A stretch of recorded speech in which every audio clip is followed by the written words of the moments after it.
Welcome to Speak Out. I'm Sandy Galef, a member of the New York State Assembly representing parts of northern Westchester and parts of Putnam County.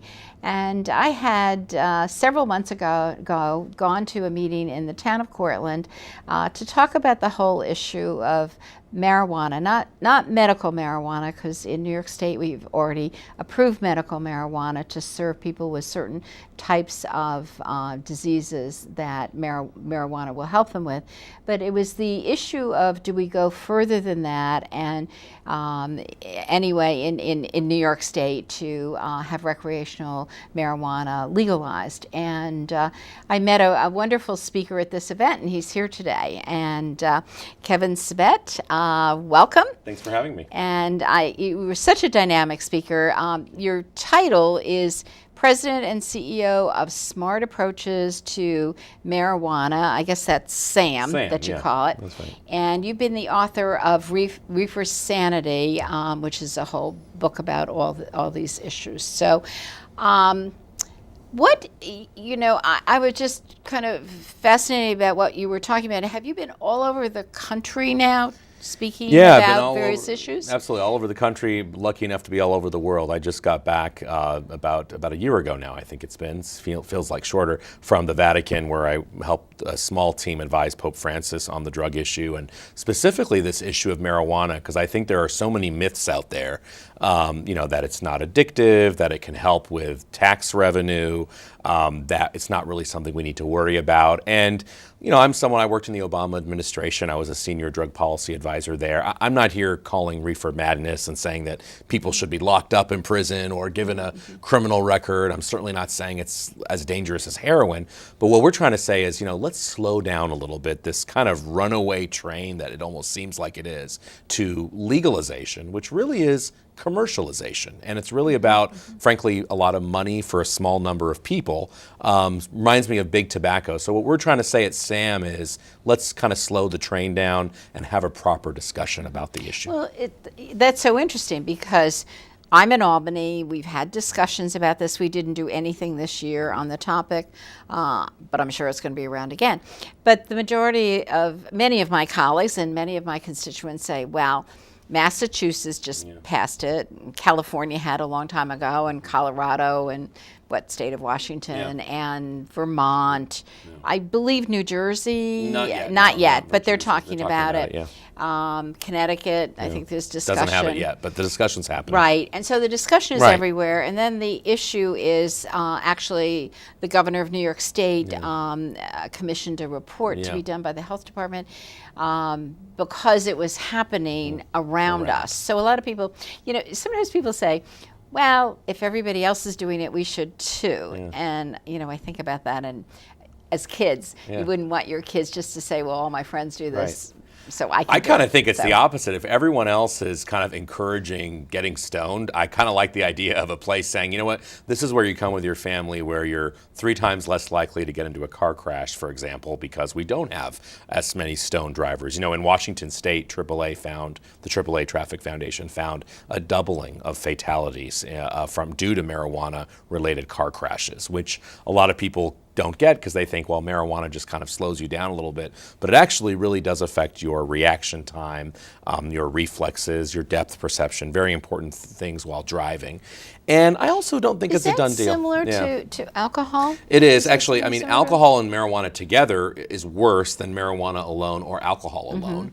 And most of the drivers that are driving impaired with marijuana, they're actually also drinking. So, it's difficult to sometimes separate those issues. But yeah, I mean, the bottom line is alcohol is legal, tobacco is legal. We still have a budget problem in our state, in our country. We still have all the problems funding drug treatment and education, yet we have these two industries, alcohol and tobacco, that have lobbyists, special interests, and they fight for their bottom line. I don't think we need another industry like the marijuana industry that, of course, will be fighting for its bottom line. So, again, we're trying to say, let's not arrest people and throw them in prison. We don't want to give a kid a criminal record for a mistake. But do we really want, THC pot gummy bears, candy bars? A lot of the legislation put forward would legalize things like candy, gummies, other edibles that have been proven to be very dangerous in states like Colorado, and also super high concentrated marijuana, which is so much more powerful than the old Woodstock weed of the 60s. Sometimes 30 times more powerful. So that's why I think there's a lot of caution. Do people really think about that? I mean, because there are a lot of people a certain age. I wasn't at Woodstock, but I'm the age of Woodstock, I guess. And, and I would assume that people from that era might think that this is the same kind of marijuana that we had back then, and it wasn't a major problem for us or whatever. Yeah, that's right. So the intensity is just that much greater. It is. I mean, basically, growers have learned to breed marijuana in a very different way that increases the THC. THC is what activates the sort of intoxication in your brain and body, and marijuana has hundreds of different components in it, most of which are unknown. THC is one of definitely the most well-known of those compounds, and that is what binds to these receptors in your brain. And remember, our brains are developing up until about age 30, 35. So as the brain is developing, also exposing THC to the brain, which of course would happen in a higher proportion when it's legal. I mean, when it's normalized, when people see their parents do it, when it's, all these kinds of things, we can expect more young people, especially under 30, to be doing it. I think there's reason to have some caution, because and I always tell people, don't take my word for it. There's the National Academy of Sciences, there's the World Health Organization, there's the Royal College of Physicians in the UK. They're all in agreement that today's marijuana is much more powerful than it used to be, and it is damaging to the brain. It doesn't addict everybody. Again, we're not saying for everyone this is going to be a problem, but for a growing proportion of the users, it is more of a problem than they ever bargained for, especially also with mental illness, which is another big thing, I think, as well. So let's go, so if you, the states that have had this, that their voters have voted for it, whatever, have all the information gotten out when people vote, or are we just talking about just a common interest? People think, it's okay, it doesn't really matter, why are we battling this? Sadly, it's the latter. I mean, I wish I could say that there has been robust education and discussion, and then we voted on it and made an informed decision. I actually think that if Colorado voters had a picture book ballot that actually showed them pictures of what would be legalized, I don't think they would have voted for it. I don't think anybody would, because our perception, as you alluded to, Slummy Woman, our perception is that this is the old kind of marijuana that maybe our friend in college used. They're fine. I mean, maybe they were late to school a couple days, but other than that, it's no big deal. We have this, I think, misperception of what's really out there and what this industry wants to do. I always ask people to I always remind them that, we've had tobacco in our culture for thousands of years. We didn't have tobacco being deadly until big tobacco took it over about 100 years ago and invented the modern cigarette, made pipes almost obsolete, and also blended British and Indian tobacco to make a more deadly product. When those two things happened, which is almost a century ago, that is when we started to see the beginnings of this massive public health epidemic of smoking. And it didn't take, we've had, Colorado's been legal for 5 years. It's going to take us decades to assess the problems. I mean, I get governors and, other people asking me, what do we know? What is Colorado a success or failure? And what I say is, look, the early signs don't look good, but the reality is we're not going to know about the full impact for decades. And the question is, do we want to take that risk of doing this for a small number of people who want to use it?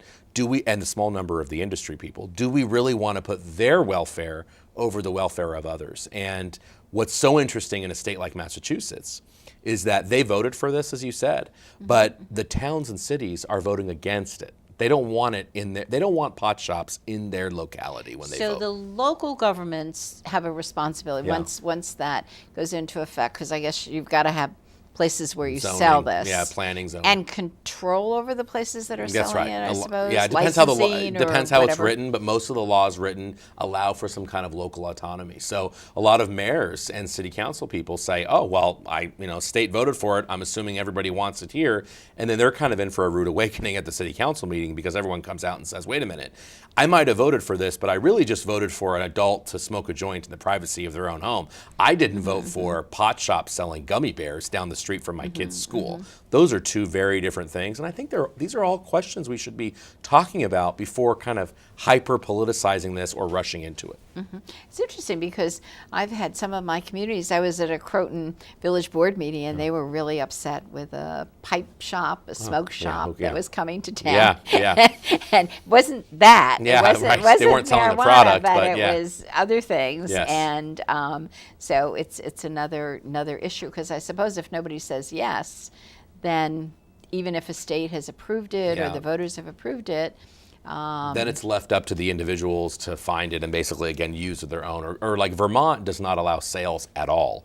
Vermont is basically you can kind of grow your own or gift it or something. It's a small, very small amount that you can have. So they don't actually even allow sales there in Vermont because they didn't want to turn, Main Street, Vermont into, some mall for marijuana, the Walmart of marijuana or something. You can imagine that in a place like Vermont. They didn't want that, even though they have fairly relaxed attitudes about marijuana, because a lot of the people in a lot of these towns, maybe, they used it in college, or there's a little more of that culture in Vermont than New York. Freedom, right. Exactly. New Hampshire. That's right. And Live the and New die Hampshire, free. Right. and live free or die New Hampshire. But even New Hampshire hasn't voted for this. Even the kind of that libertarian streak that's in that state, they have said, we don't think that more drugs. Because the bottom line is more drugs good or bad for a community? That's always what I do we consider this a drug?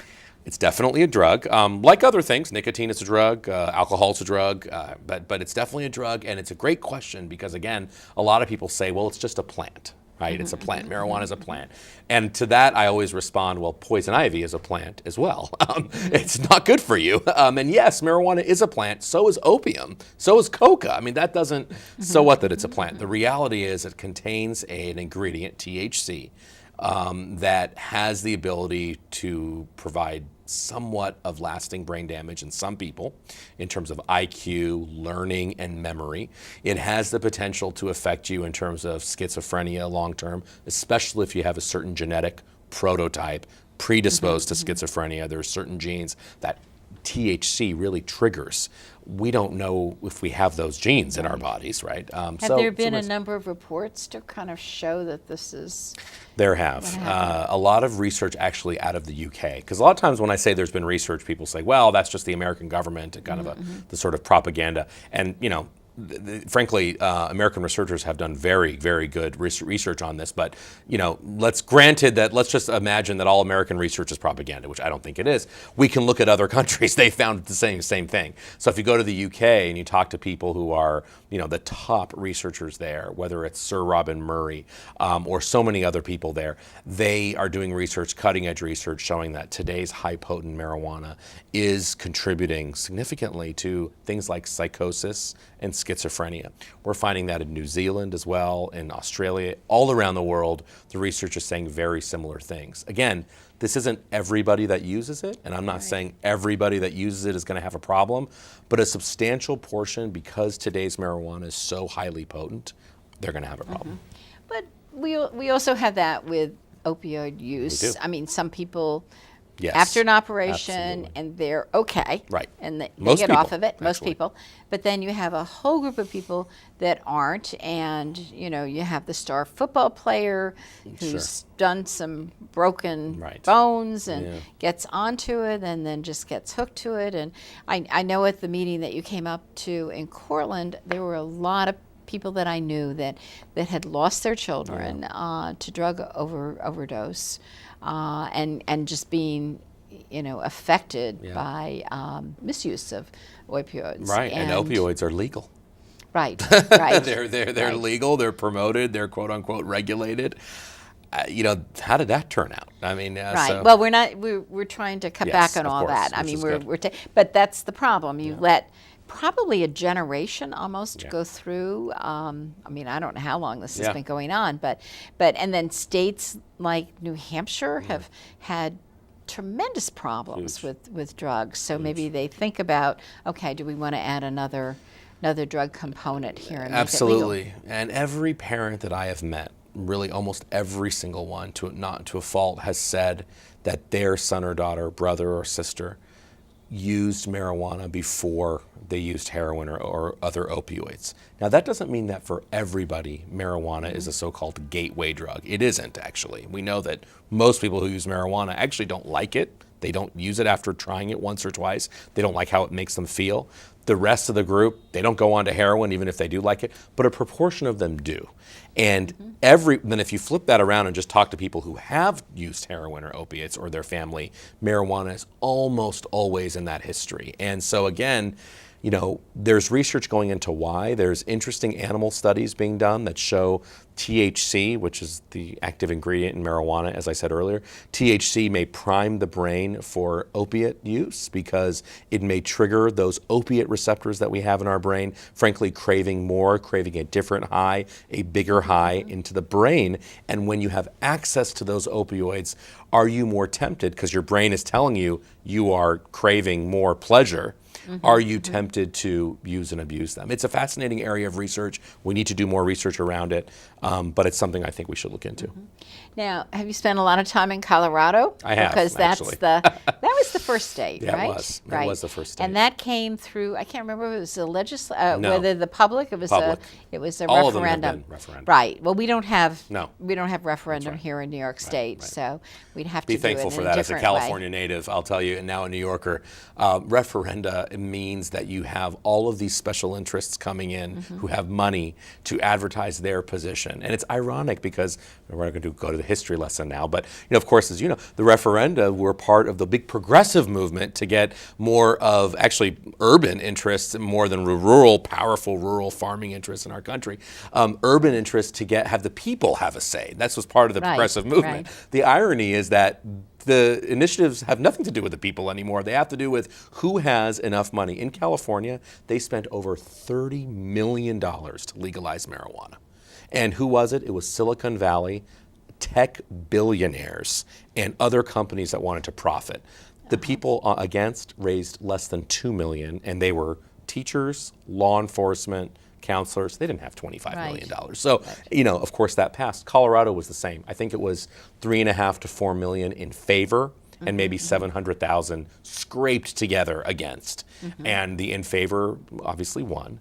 And Colorado, it's been 5 years. Again, it will take a long time to make a proper assessment. But I invite anybody to just go to Colorado. Don't go on a tour with an industry person. Just walk the streets yourself. I mean, go down 16th Street Mall. And What do you find? well, you definitely find a huge increase in homelessness and young runaways. Is it all because of marijuana? Probably not, but there's got to be something about that, I think, that right when they legalized the increase in homelessness that draw. So that was a huge draw. The number two, what you find is the public use of marijuana. And that is so ironic to me because and I grew up in the generation where, you know, in the 80s and 90s when we were trying to reverse our permissive smoking policies in New York, absolutely. you know, right? You know, No smoking in restaurants. no smoking no anywhere, buildings, right? no I mean, you smoking, know, right. and by the way, when you tell millennials today that you could once smoke in an airplane, they look at you like you're from the Right. dinosaur era. I mean, they couldn't imagine when that could happen, right? So the issue is now, are we really going to roll back all of those the gains we've made against smoking because we're going to allow marijuana? In Colorado, there are now hotels, the public areas in those hotels and other public places that allow marijuana. Not only encourage. I mean, they advertise But that do they they allow smoking also? Some of them do, some of them Cigarettes? don't. Oh. And even Okay, the ones that do, to me, it almost doesn't matter if they allow smoking of tobacco because either way, why are we rolling back, you know, the laws that we fought so hard? I mean, again, there's a great, probably the most preeminent drug historian is a guy named David Musto, and he passed away about 10 years ago from Yale. And what Professor Musto used to talk about is something called generational forgetting, where something in the substance abuse, an epidemic would happen.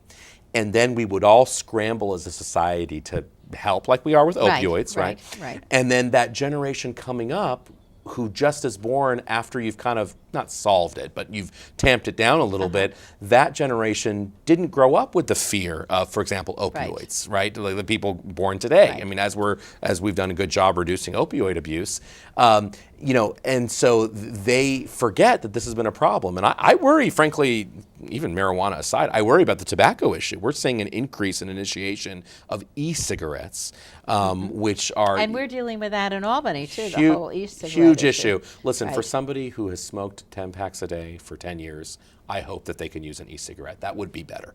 But for a young person to have access to this and think that it's safe is very wrong-headed. And the issue is some of these e-cigarettes are delivering THC, marijuana, and tobacco in concentrations that a regular cigarette never could reach. So with technology, with e-cigarettes, we can manipulate it so that you really are inhaling so much more of the active ingredient, like these jewels that they have, than you would if you just smoked the flower of marijuana or the tobacco processed plant. And so I think that's very worrisome, and I worry that this generation coming up didn't live through, the Marlboro Man and Joe Camel. They don't remember the advertising, and I really do worry about that with tobacco. But the advertising is back, but a different way, right? It is a different way. It's on social media. It's in other sort of movies and films.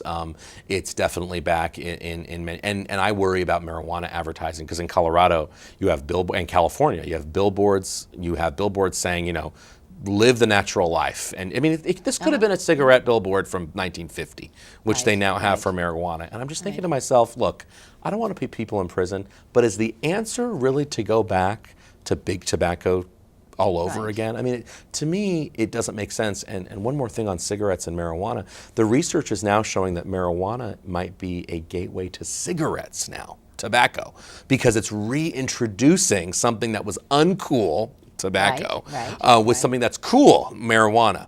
Right. And I think as people, and we've worked so hard against tobacco, we need to watch for that too. Wow. That's amazing. So we just keep an eye on Colorado, I guess, as the premier kind of thing. You'd mentioned before something about, I think public safety was against it. You mentioned teachers, public safety. Because I've had some discussions with some of the public safety officers, police officers, sheriffs around here. And yes, they are very concerned. And I guess that's from the cars, the crashes. That's from a lot of different and a things. lot of things just maybe, having people Publicly not talk with each other with respect and all kinds of other things that come along. So is there a way, we have all these laws on drunk driving. That's right. And, we've, you could be tested to see, how much alcohol you have. Can we test people yet for if they're on marijuana? Or on such drugs a difficult or anything question. else? It's a very difficult question to answer, and this is why alcohol, ethanol, is in your body for 24 hours. In and out of your body. You can tell if somebody is drunk with a breathalyzer. We have the technology, and we have a standard that we've agreed to called a .08 standard, right, for driving. For marijuana, THC stays in your system longer, much longer, because it absorbs in your fat, not in water. So that's the first issue. It stays in your body longer.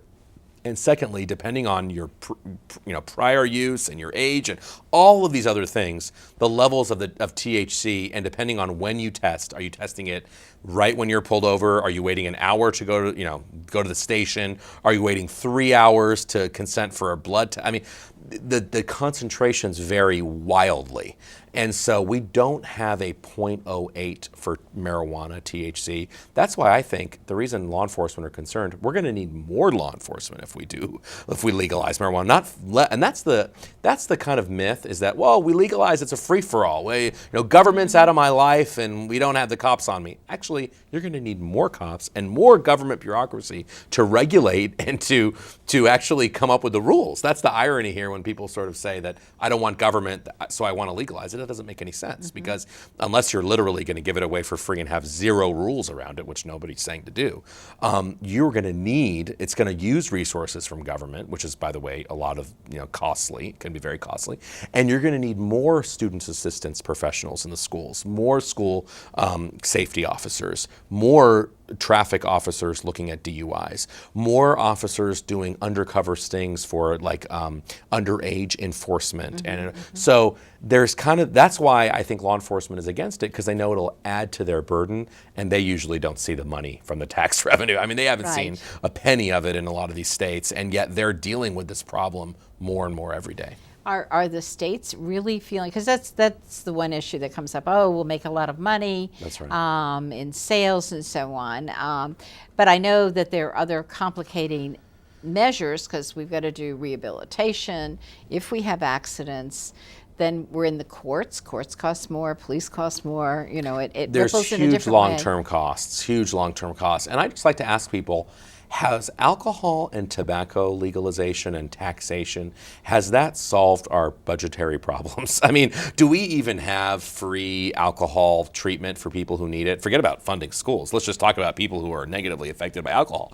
Of course we don't. Do we have insurance companies only want to pay insurance for a companies certain don't amount want to of pay time. for it. Government can't afford it. But if we're getting all this tax revenue, and by the way, 70% of people drink, much more than use marijuana, so you'd think we would have all this revenue. Of course not, because it costs money to regulate alcohol. It costs money to enforce the laws around alcohol. It costs money to clean up the mess around alcohol. Even though most people who drink aren't alcoholics, the small number of people that drink cause a lot of problems, upwards of $150 billion a year. So we're not making that in tax revenue. And so anybody who thinks this is a tax fix, look, I get from a political perspective, and sort of I've worked in politics, that it might be good for an elected official to say, hey, I'm going to bring in $50 million next year. Sounds like a lot of money, right? But in reality, what is the long-term cost of that? I always ask somebody when they say we're going to bring revenue, I just say, at what cost? You would never have a business where you only looked at revenue. If businesses didn't have to worry about costs, boy, we'd all be, that would be really fun to own a business. But having a business is hard because you have to look at revenue and costs. And this is the same thing. We got to look at revenue. Sure, you will get some tax money if you tax it, no doubt. But what's the cost of it? That is much more determined. So what do we do, just kind of quickly as we end, on the whole federal issue? Yes. I mean, federal government says you can't do this, That's right, it's but illegal. states are doing it. That's right.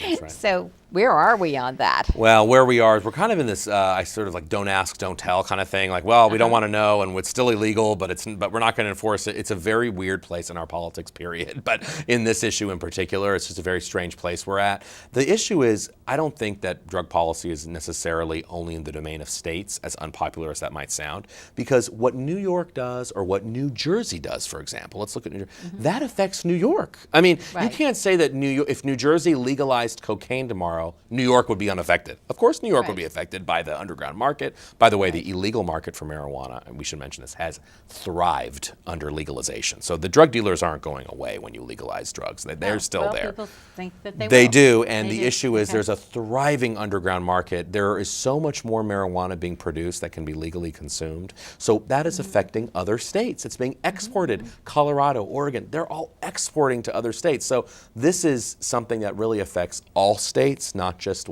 some state decision.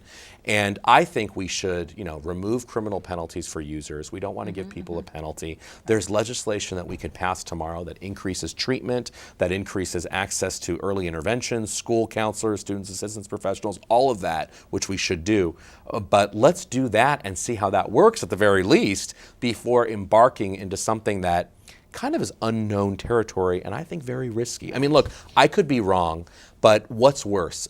My prediction's wrong, or or my prediction is right. I mean, All right. I thank you so much, Thank you Kevin. so much for having me, Sylvia. You're certainly an expert in this field, and the discussion will continue, I am sure. Absolutely. And my constituents will keep writing me on different sides sure. of the issue, so we look forward to having other conversations with you again. too. Thank you all for watching. If you have any questions, please give me a call at my office, 914-941-1111. Thanks. Have a good evening.